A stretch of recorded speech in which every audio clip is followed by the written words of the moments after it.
So hello all, आज बात मैं करूंगा शेयर मार्केट की। क्या होती है शेयर मार्केट?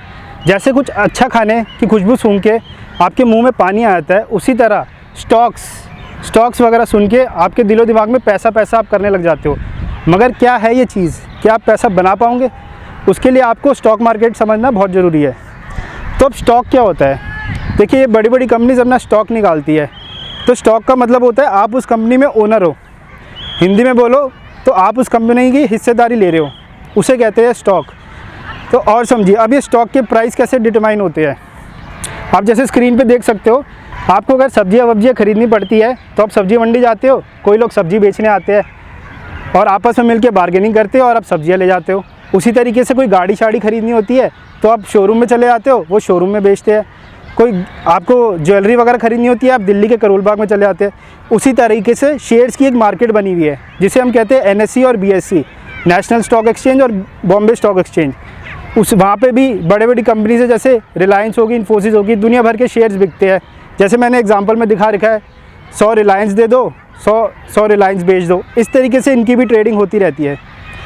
तो अब समझते हैं कि शेयर मार्केट की ज़रूरत क्यों पड़ी, शेयर मार्केट क्या रिटर्न देता है वो समझते हैं। तो जैसे कि आप स्क्रीन पे देख सकते हो, जो एक बैंक का करंट अकाउंट होता है वो 0% रिटर्न देता है। एक सेविंग अकाउंट 4% देता है। जो फिक्स डिपॉजिट आप 1 साल, 3 साल या 5 साल के लिए कराते हो वो केवल 6% देता है। डेट फंड्स 8 से 9% देते हैं। PPF 7% देते हैं। मगर आपको पता है, स्टॉक मार्केट में अगर आप ढंग से इन्वेस्ट करें तो आप 15 से 18% कमा सकते हैं। जी हाँ, 15 से 18%। मगर 15 से 18% के बावजूद केवल 3.7% लोग ही हमारे देश के, इंडिया के इन्वेस्ट क्यों करते हैं? सोचने वाली बात है, केवल 3.7%। तो चलिए उसके रीज़न जानते हैं। जैसे कि स्क्रीन पे दिखा रहा हूँ मैं, सबसे बड़ा रीज़न हमारे यहाँ के स्कैम्स। आपने वो सीरीज़ और मूवी भी देखी होगी, हर्षद मेहता स्कैम। जी हाँ, 5000 करोड़ का स्कैम हुआ था। वो स्कैम का रीज़न क्या था? दुनिया भर का बैंक्स का पैसा वो स्टॉक्स में लगाया जा रहा था। इसे कहते हैं पंप एंड डंप करना। ACC एक शेयर था, 200 रुपये का शेयर 900 पे ले गया, जबकि शेयर के फंडामेंटल इतने वीक थे, क्या बताऊं। तो इस तरीके से वो स्कैम हुआ था 5000 करोड़ का। उसके बाद स्कैम हुआ था केतन पारेख का, जिसमें इनसाइडर ट्रेडिंग हुई थी। इनसाइडर ट्रेडिंग क्या होती है? कंपनी की अंदर की इन्फॉर्मेशन यूज़ करके वो शेयर के प्राइस बढ़ा रहा था। तो इस तरीके के स्कैम्स से लोग डर चुके हैं, तो वो इन्वेस्ट नहीं करना चाहते। अब अगला रीज़न क्या है? कि मार्केट बढ़ रही है। अगर मार्केट बढ़ रही है तो लोगों के अंदर डर आ जाता है कि ये मार्केट गिर सकती है, उनको लॉस हो सकता है, तो वो इन्वेस्ट नहीं कर सकते। वैसी है जैसे मार्केट गिर रही है। अब मार्केट गिर रही थी, अब जैसे कोविड हुआ, ग्रेट डिप्रेशन हुआ, तो मार्केट गिरी, तो लोगों के अंदर डर था कि ये मार्केट और गिर सकती है, तो वो मार्केट में एंटर ही नहीं करते। तो हमारे अंदर का डर हमें मार्केट से दूर कर रहा है। इसके और कुछ रीज़न्स ये भी है, अब लोगों के पास नॉलेज ही नहीं है शेयर मार्केट होता क्या है, करे क्या, ख़रीदे कहाँ से, बेचे कहाँ से। तो उसका एक ये रीज़न है। कुछ लोगों को लगता होगा ये सारी चीज़ें तो पैसे वाले लोग चला रहे हैं। ये भी एक रीज़न है कि आम आदमी लोग उसमें इन्वेस्ट नहीं करता। FIIs और DIs बोलते हैं इनको। और कुछ लोगों को ये लगता है कि यार इस सब झंझट में कौन पड़ेगा, अपने सिंपल से फिक्स डिपॉजिट में डाल देते हैं, क्योंकि शेयर्स का मतलब ये होता है कि रिस्क लेना, और कुछ लोग रिस्क लेना नहीं चाहते। यही सच्चाई है। और इतनी बड़ी मार्केट है, BSE का ही बताऊँ एग्जांपल, तो 7400 कंपनीज रजिस्टर्ड है। अब लोगों को पता ही नहीं है कि कौन सी कंपनी में इन्वेस्ट करेंगे, लोगों को पता ही नहीं है। तो वो कहते हैं कि इसको जाने दो। जी हाँ, इसको जाने दो। अब मैंने आपको मार्केट समझा दी, मगर उस मार्केट में आप जाओगे कैसे? NSE BSE से शेयर्स खरीदोगे कैसे? उसके लिए कुछ नहीं करना है, बहुत सिंपल सी चीज़ है। एक डीमेट और ट्रेडिंग अकाउंट चाहिए होता है।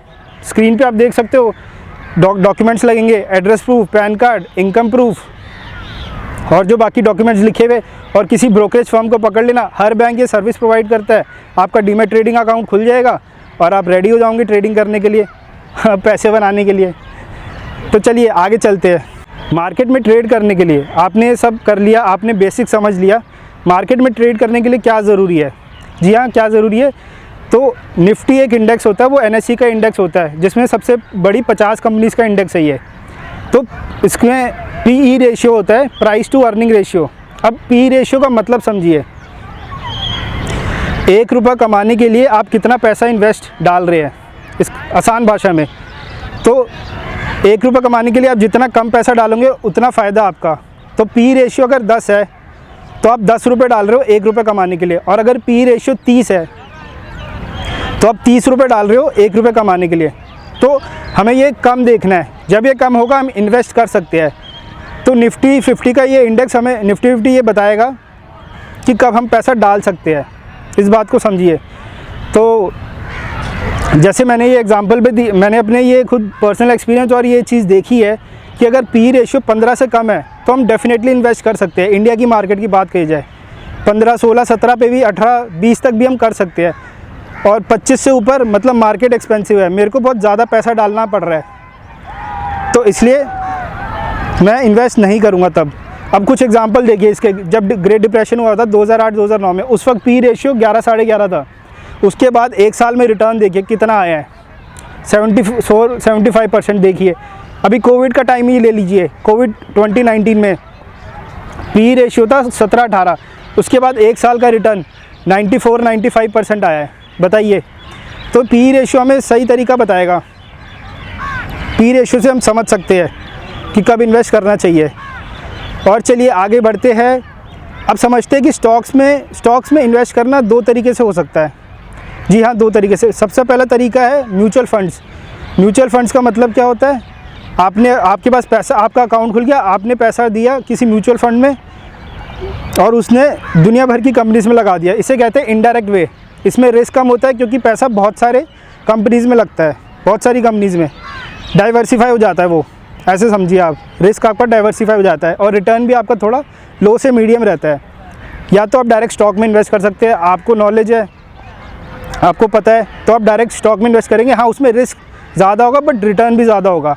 तो देखिए, सबसे अच्छा तरीका जो है ना, वो आपका तरीका है जिस ब्रोकर से आप, जैसे मेरा कोटक महिंद्रा में अकाउंट था, उनके ब्रोकर्स की रिकमेंडेशन आती थी मेरे पास, तो मैं वो रीड करता था, वो पढ़ता था। तो आप भी यही करिए क्योंकि वो एक्सपर्ट लोग हैं।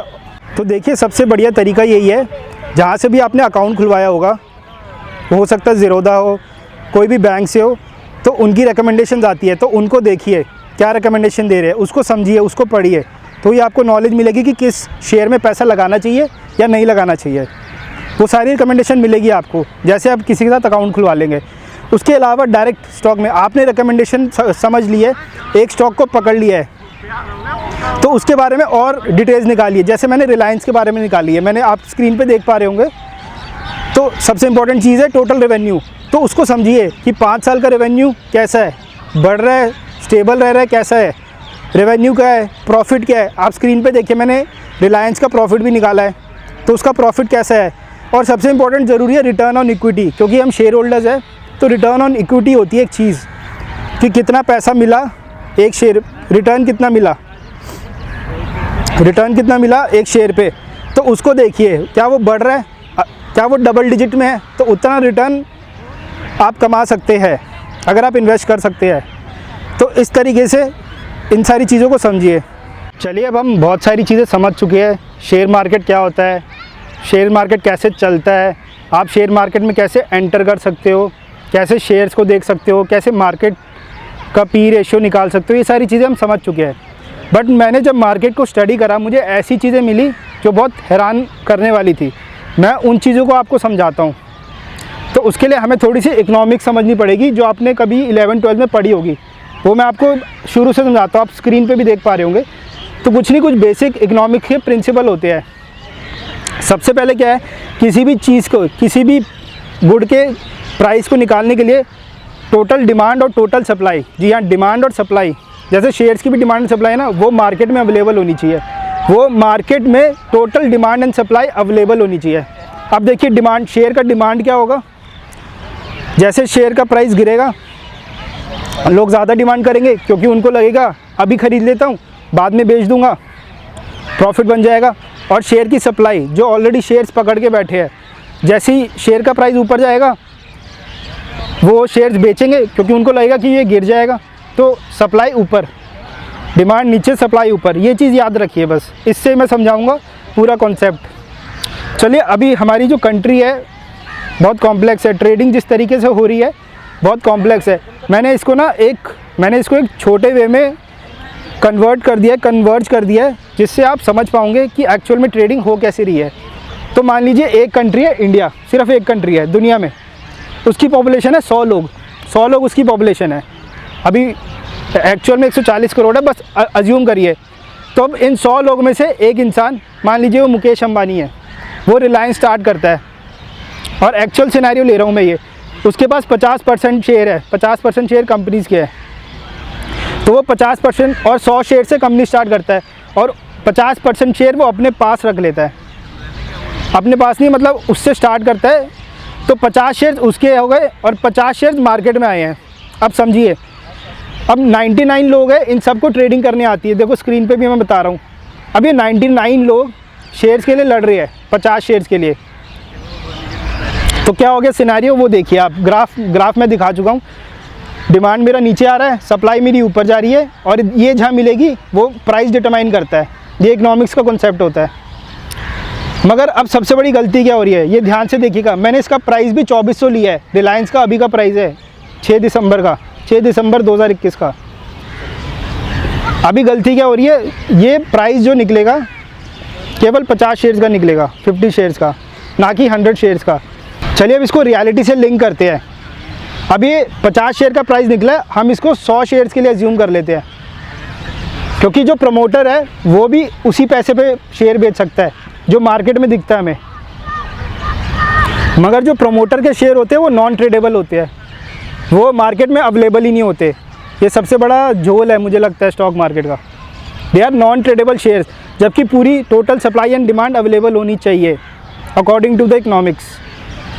तो अब देखिए, अगर सारी सप्लाई अवेलेबल हो, मतलब ये 100 के 100 शेयर अवेलेबल हो, तो देखिए दूसरा ग्राफ देखिए, अब मेरी सप्लाई बढ़ जाएगी क्योंकि वो 50 शेयर्स भी अवेलेबल है, बढ़नी चाहिए। तो ये ग्राफ मेरा नीचे आएगा, इसे कहते हैं सप्लाई बढ़ना। तो देखिए ये डिमांड को कहाँ मीट कर रहा है। अब मेरा प्राइस आधा हो जाएगा क्योंकि सप्लाई डबल हो गई है, मगर लोग तो उतने रहेंगे, डिमांड तो उतनी रहेगी, मगर मेरी सप्लाई डबल हो जाएगी। तो देखिए प्राइस किस तरीके से आधा होना चाहिए, और ये रियलिटी में भी होना चाहिए। ये एक गलती कर रहे हैं हम। अब ये इसी चीज़ को मैंने actual live example in companies पे अप्लाई किया, तो देखिए क्या रिज़ल्ट मिलता है। स्टॉक मार्केट की रियलिटी देखिए आप। रिलायंस का शेयर 50% है, फ्री फ्लोट मार्केट कहते हैं इसको। फ्री फ्लोट मार्केट का मतलब होता है जितने शेयर्स ट्रेड कर सकते हो आप, मार्केट में जितने शेयर्स ट्रेड हो सकते हैं, तो सारे शेयर्स होने चाहिए ना। आप सोचो, एक और बात बताता हूँ। जो कंपनी होती है उसका लीगल एग्जिस्टेंस अलग होता है शेयर होल्डर से। जो अंबानी अडानी के पास शेयर है और आपके पास शेयर है, वो दोनों इक्वल है, दोनों बराबर है। तो उनके शेयर ट्रेडेबल क्यों नहीं है? तो ये रियलिटी को देखिए। रिलायंस का 50% है फ्री फ्लोट मार्केट कैप, तो 2360 पे उसका प्राइस चल रहा था, मेरे हिसाब से 1180 हो जाएगा। यही तो रियलिटी है। SBI को देखिए 43% ही है फ्री फ्लोट, 465, 200 रुपये का शेयर होना चाहिए। सन फार्मा को देखिए 45%, 735, 331 का शेयर होना चाहिए। टाटा मोटर्स 54%, 466 का शेयर चल रहा है, 252 का होना चाहिए।